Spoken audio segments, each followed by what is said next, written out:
Selamat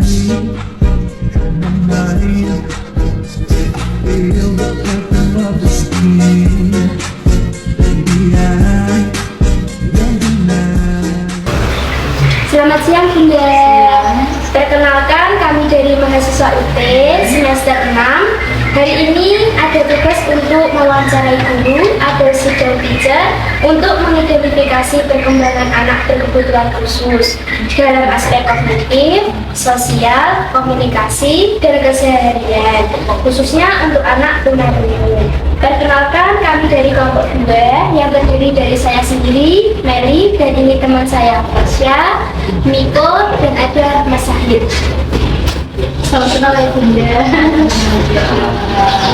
Yang pertama nih Bunda, kita mau tanya, apakah Bunda ada anak yang gangguan dalam pendengaran atau disebut dengan tunarungu?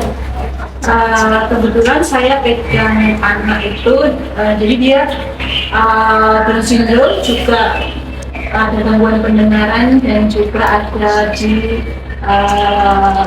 katarak juga.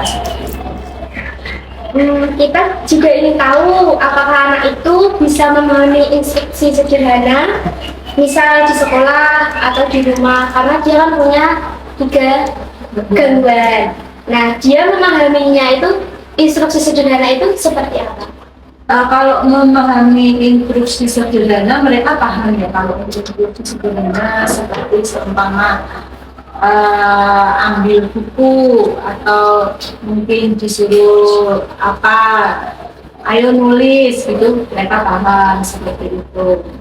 Jadi memang untuk cara memberi instruksinya juga harus yang dengan, biasanya mereka melihat kadang dengan bahasa bibir, jadi gerak bibir kita seperti itu. Jadi kalau memberi instruksi lebih ke yang agak pelan, jadi lebih tegas ke bahasa pengucapan.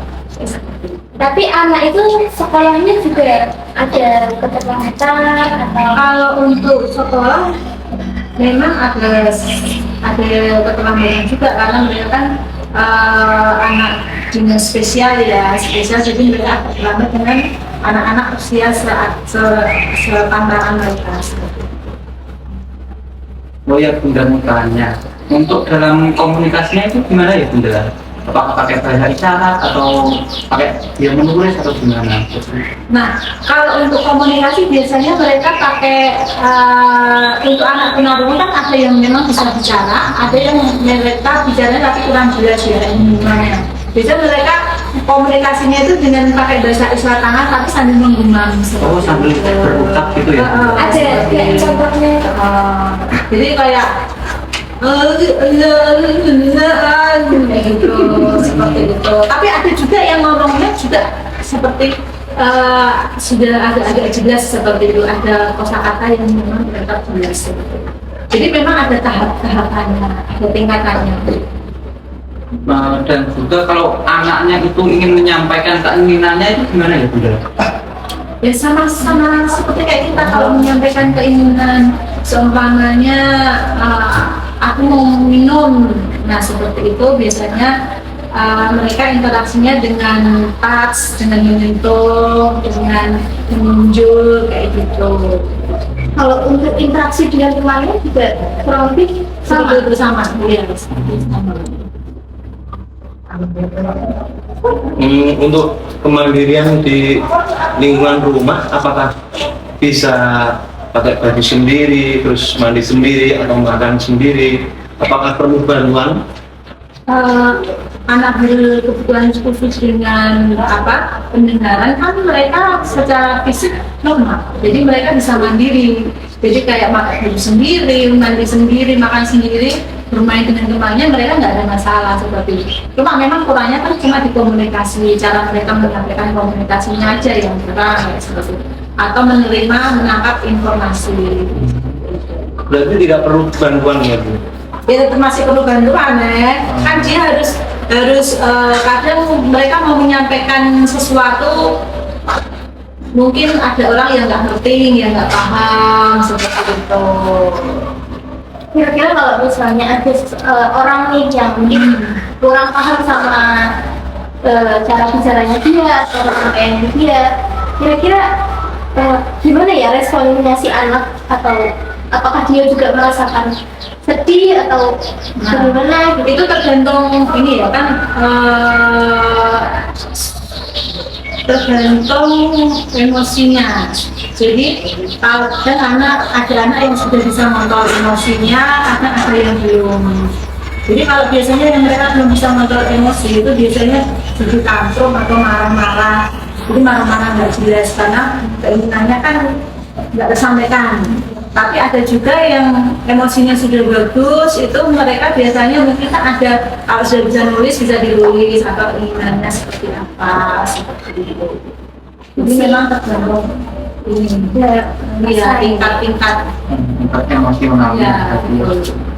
Ya masih nyambung sama rasa emosional yang tinggi. Mereka juga merasakan empati yang sama nggak kalau anak ABK rata-rata itu mereka empatinya lebih tinggi. Jadi rasa pedulinya lebih tinggi, rasa akhirnya dengan teman ataupun lingkungan itu lebih tinggi. Terus dalam interaksi dengan teman-temannya itu Bunda, kira-kira dia itu tipe yang mudah bergaul atau yang suka introvert itu yang sendiri? Nah, kalau itu banyak faktor yang mempengaruhi. Pertama dari keluarga dan mungkin dari lingkungan, dari itu lingkungan rumah maupun lingkungan sekolah. Jadi kalau anak disupport penuh dengan lingkungan tersebut, biasanya anaknya itu jadi pede, mudah bergaul. Tapi kalau supportnya kurang, biasanya anak itu jadi menurun. Jadi semua tergantung dari support dari lingkungan tersebut. Mungkin anak yang Bunda dampingi ini, kira-kira dia termasuk Kalau kebetulan yang saya dampingi yang punya gangguan pendengaran kan, dia juga ada kekurangan di mata. Tapi kemarin kan sempat sudah operasi kataraknya, jadi aku bisa melihat. Kalau untuk sosialnya bagus, tapi dia untuk orang yang baru biasanya adaptasinya